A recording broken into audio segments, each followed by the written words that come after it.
Hello, we are reading The Eagle by Rosemary Sutcliff. We are in chapter 7.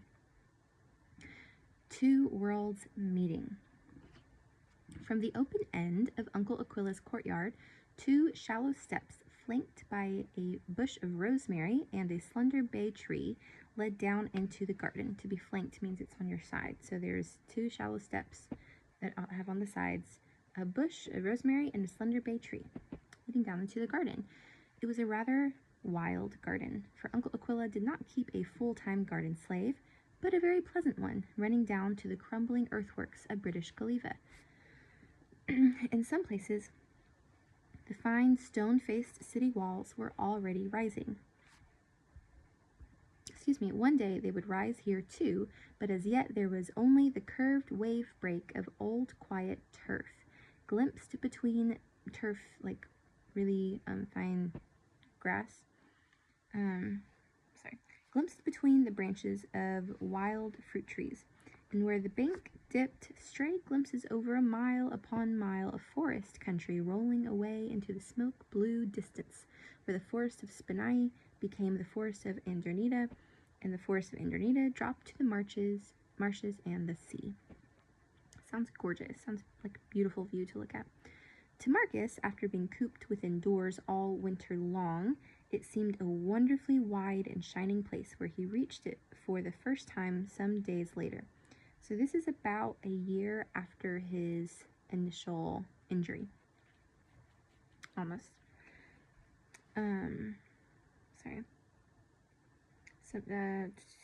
It seemed a wonderfully wide and shining place where he reached it for the first time some days later, and when Eska had left him to go off on some errand, he stretched himself out on the bench of gray Purbeck marble under the wild fruit trees, his arms behind his head, gazing upward with eyes narrowed against the brightness into the blown blue heights of heaven, which seemed so incredibly tall after roof beams. Somewhere in the forest below him, birds were singing with that note of clear, washed surprise that belongs to the early spring.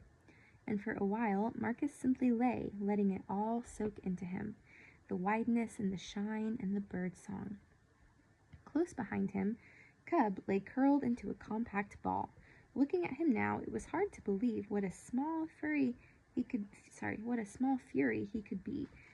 Crouched over his food bowl with laid-back ears and bared milk teeth, Marcus thought. Then bared milk teeth, like the color of milk. Then he took up the task that he had brought out with him.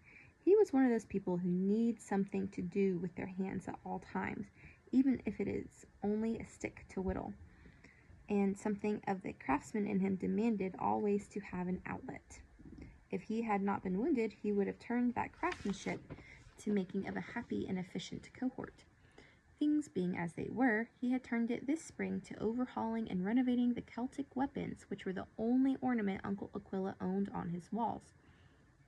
Today he had brought out the gem of the small collection, a light cavalry buckler. Remember, a buckler is a small shield.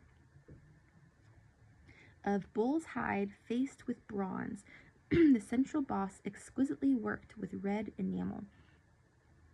I think boss means just the central little circle thing. So it's bronze and then covered over with bull's hide or bull's skin. And it has this beautiful red enamel in the middle.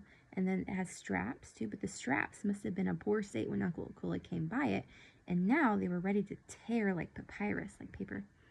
Laying out his tools and the leather for the fresh straps beside him on the broad seat, he set to work to cut away the old ones.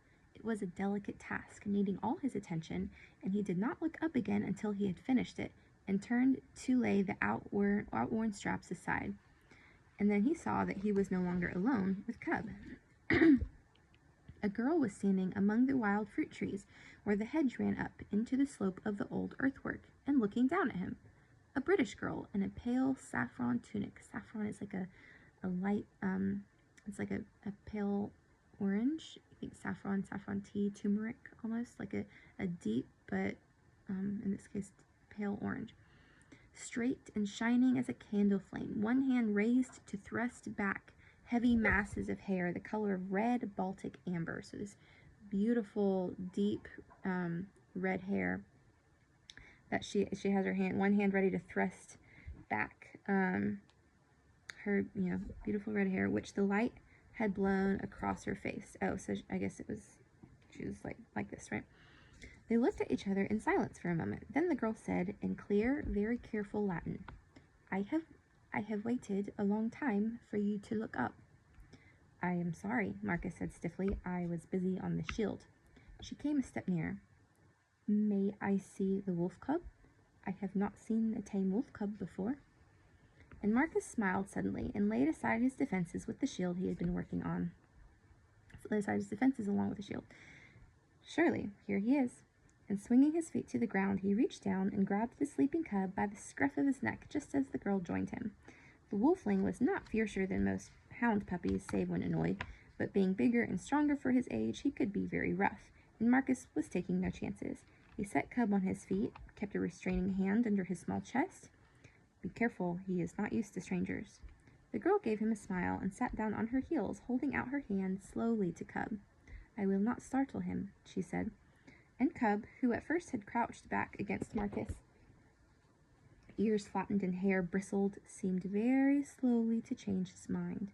Warily, ready to flinch back or snap at any sign of danger, he began to smell at her fingers, and she held her hands quite still to let him. What is his name? She asked. Just Cub. Cub, she said critically. Cub. And he whimpered and made little darting thrusts toward her. Against Marcus's guarding hand, she began to caress the warm hollow under his chin with one finger. See, we be friends, you and I. She was about 13, Marcus imagined, watching her as she played with Cub, a tall, thin girl with a pointed face, wide at the temples and narrow at the chin. And the shape of her face and the color of her eyes and hair gave her the look of a young vixen. A vixen is a fox. If she were angry, he thought, she would probably look very like a vixen indeed. He had the glimmering of an idea that he had seen her before, but he could not remember where. How did you know about Cub? He asked at last. She looked up. Narcissa, my nurse, told me. Oh, about a moon ago. And at first I did not believe it, because Nissa so often gets her stories wrong. But yesterday I heard a slave on this side of the hedge call to another, Oh, worthless one, thy master's wolf whelp has bitten my toe. And the other called back, Then the gods grant that the taste of it will not make him sick. So I knew that it was true. Her imitation of Eska and Marsupor, the house slave, was unmistakable, and Marcus flung up his head with a crow of laughter. And it did, at all events. Something did. Something made the pup sick. He's joking. The girl laughed too, joyously, showing little pointed teeth as white and sharp as Cub's. And as though their laughter had unlocked a door, Marcus suddenly remembered where he had seen her before. He had not been interested enough in Kaiso and Valaria to remember that they lived next door, and although he had noticed her so vividly at the time, he had not remembered the girl he had seen with them because Eska, coming immediately afterward, had been so much more important, but he remembered her now. I saw you at the Saturnalia games, he said, but your hair was hidden under your mantle, and that is why I did not remember you. But I remember you, said the girl. Cub had wandered off after a beetle by that time, and she let him go, sitting back and folding her hands in her lap. Nissa says you brought that gladiator. I wish you could have brought the bear, too. You minded very badly about that bear, didn't you? Said Marcus. It was cruel to kill on the hunting trail, that is one thing. But they took away his freedom. They kept him in a cage, and then they killed him. It was the cage, then, more than the killing? I do not like cages, said the girl in a small, hard voice. Or nets. I am glad you bought that gladiator. A little chill wind came soughing up the garden, silvering the long grass and tossing the budding sprays of the wild pear and cherry trees. The girl shivered, and Marcus realized that her yellow tunic was very thin wool, and even here in the shelter of the old earthworks, it was still very early spring. You are cold, he said, and gathered up his old military cloak, which had been flung across the bench. Put this on. Do you not want it? No, I have a thicker tunic than that flimsy thing you're wearing. So, now, come and sit here on the bench. She obeyed him instantly, drawing the cloak around her. In the act of doing so, she checked, looking down at the bright folds, then up again at Marcus. "This is your soldier's cloak," she said, "like the cloaks the centurions from the transit camp wear." Marcus made her a quick, mocking salute. "You behold in me, Marcus Aquila, ex-cohort centurion of Gaulish auxiliaries with the 2nd Legion." The girl looked at him in silence for a moment. Then she said, "I know. Does the wound still hurt you?" Sometimes," Marcus said. "Did Nissa tell you that too?" She nodded. "She seems to have told you a deal of things." "Slaves," she made a quick, contemptuous gesture. "They stand in doorways and chatter like starlings, but Nissa's the worst of them all." Marcus laughed, and a small silence fell between them. But after a little while he said, "I have told you my name. What is yours?" "My aunt and uncle call me Camilla, but my real name is Kotia," said the girl. "They like everything to be very Roman, you see." So he had done right in thinking she was not Kaiso's daughter. "And you do not?" he said. I am of the Iceni. So is my Aunt Valaria, though she likes to forget it. I once knew a black chariot team who were descended out of the royal stables in Icena," Marcus said, feeling that perhaps Aunt Valaria was not a very safe subject. "Did you? Were they yours? Which strain?" Her face was alight with interest. Marcus shook his head. "They were not mine, and I only had the joy of driving them once. It was a joy, too, and I never knew their strain." "My father's big stallion was descended from Pride of Firth, the beloved of King Prasuticos," said Katia. "We are all horse breeders, we of the Icena, from the king downward when we had a king." She hesitated, and her voice lost its eager ring. "My father was killed, breaking a young horse, and that is why I live with my Aunt Valaria now." "I am sorry. And your mother?" "I expect that all is well with my mother," Katia said matter-of-factly. "There was a hunter who had wanted her always, but her parents gave her to my father. And when my father went west of the sunset, she went to the hunter, and there was no room in his house for me. It was different with my brother, of course. It was always different with boys. So my mother gave me to Aunt Valaria, who has no children of her own." "Poor Katia," Marcus said softly. "Oh, no, I did not wish to live in that hunter's house. He was not my father. Only—" Her voice trailed into silence. "Only—" Katia's changeable face was suddenly as vixenish as he had guessed it would be. "Only I hate living with my aunt. I hate living in a town full of straight lines and being shut up inside brick walls and being called Camilla, and I hate it when they try to make me pretend to be a Roman maiden and forget my own tribe and my own father." Marcus was quickly coming to the conclusion that he did not like Aunt Valaria. "If it is any consolation to you, they seem to have succeeded very ill so far. They haven't done a good job of making you forget your tribe's people and pretending that you're Roman." "No, I will not let them. I pretend outside my tunic. I answer when they call me Camilla, and I speak to them in Latin, but underneath my tunic I am of the Icena, and when I take off my tunic at night, I say, 'There, that rids me of Rome until the morning,' and I lie on my bed and think about my home, and the marsh birds flighting down from the north in the fall of the leaf, and the brood mares with their foals in my father's runs. I remember all the things that I am not supposed to remember, and talk to myself inside my head in my own tongue." She broke off, looking at him in quick surprise. "We are talking in my tongue now. How long have we been doing that?" "Since you told me about your real name being Katia." Katia nodded. It did not seem to strike her that the hearer to whom she was pouring out all this was himself a Roman, and it did not strike Marcus either. For the moment, all he knew was that Katia also was an exile, and his fellowship reached out to her delicately, rather shyly. And as though feeling the touch of it, she drew a little nearer, huddling the scarlet folds more closely round her. "I like being inside your cloak," she said contentedly. "It feels warm and safe, as a bird must feel inside its own feathers." From beyond the hedge at that moment, there arose a voice, shrill as a peahen before rain. "Camilla! Lady Bird! Oh, my Lady Camilla!" Katia sighed in exasperation. "That is Nissa," she said. "I must go." But she did not move. "Camilla!" called the voice, nearer this time. "That is Nissa again," Oh, that is Nisa again, said Marcus. Yes, I must go. She got up reluctantly and slipped off the heavy cloak, but still she lingered while the screeching voice grew nearer. Then, with a rush, let me come again. Please let me. You need not talk to me or even notice that I am here. Oh, my lady, where are you, child of Typhon? Wailed the voice, very near now. Come when it pleases you, and I shall be glad if you're coming, Marcus said quickly. I will come tomorrow, Katya told him, and turned to the old rampart slope, carrying herself like a queen. Most British women seem to carry themselves like that, Marcus thought, watching her drop out of sight round the hedge, and he remembered Gwenhumara in the doorway at Iska Demnanorium. What had happened to her and the brown baby after Cradock lay dead and the huts were burned and the fields salted? He would never know.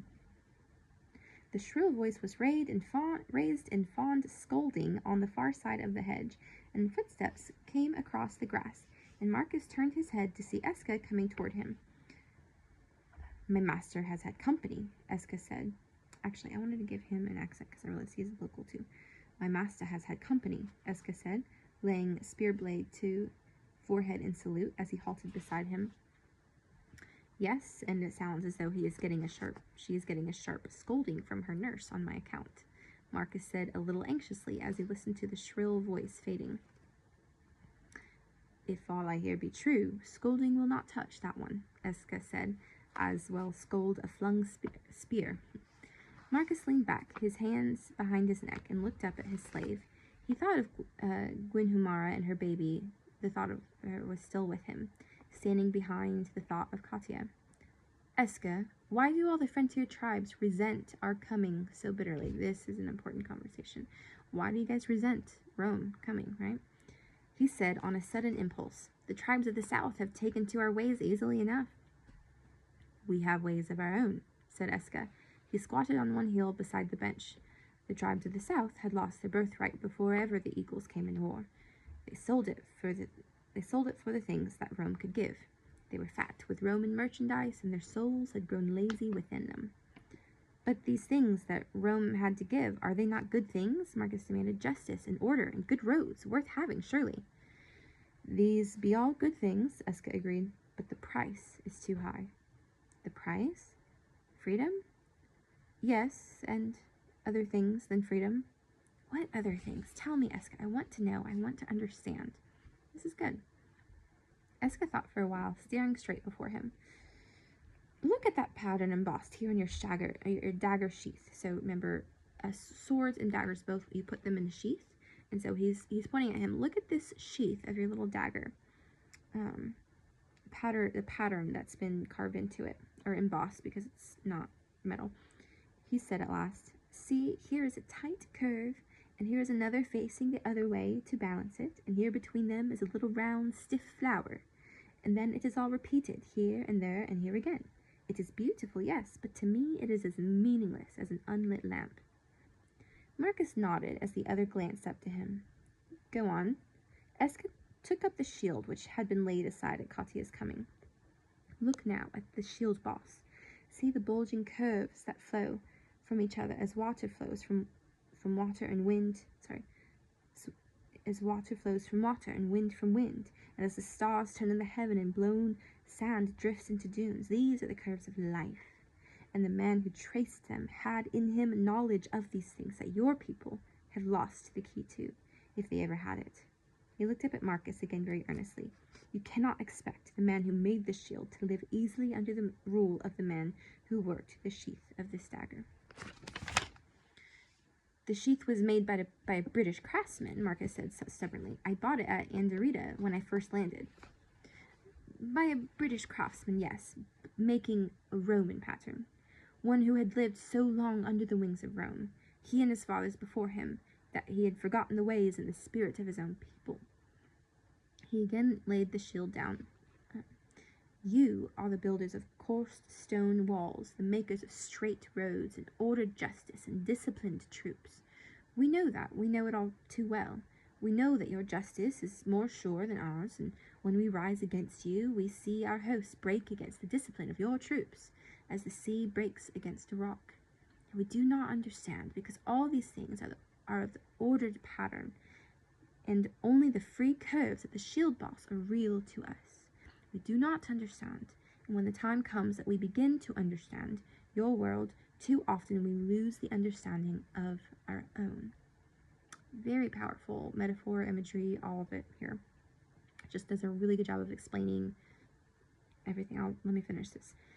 For a while they were silent, watching Cub at his beetle hunting. Then Marcus said, when I came out from home a year and a half ago, it all seemed so simple. His gaze dropped again to the buckler on the bench beside him, seeing the strange, swelling curves of the boss with new eyes. Eska had chosen his symbol well, he thought, between the formal pattern of his dagger sheath and the formless yet potent beauty of the shield boss lay all the distance that could lie between two worlds. And yet, between individual people like Eska and Marcus and Katya, the distance narrowed so that you could reach across it, one to another, so that it ceased to matter. So, the description, right, is he's got this Roman pattern, Roman sheath that has this very integral pattern with curves and a very, it's symmetrical and very beautiful, but simple but effective. And he's comparing that to, he looks at the center of the shield boss. I believe it's made from a sort of stone, where if you've ever seen like marble, now marble's typically white, whereas this is more of a red stone, but it's got like flowing patterns inside, and there's no rhyme or reason. It's not symmetrical, it's not designed, it's very simple. But it's wild. It's no man can create something quite like that. He's comparing the two people between the wild and just flowing nature-owned, ordained rock pattern, like his own people, that they are just wild and free and they like to live their own way, to the structure and, very, structured other symbol. And it's a really important theme throughout this and just overall in general.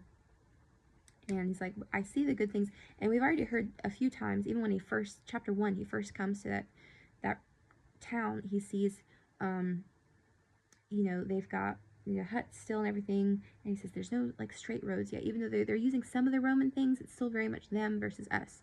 Whereas in other areas of the world, everything had, been more immersed together. And he's saying, I don't know that I want what Rome has to offer if it comes at the cost of losing basically ourselves. Anyway, y'all have a great night.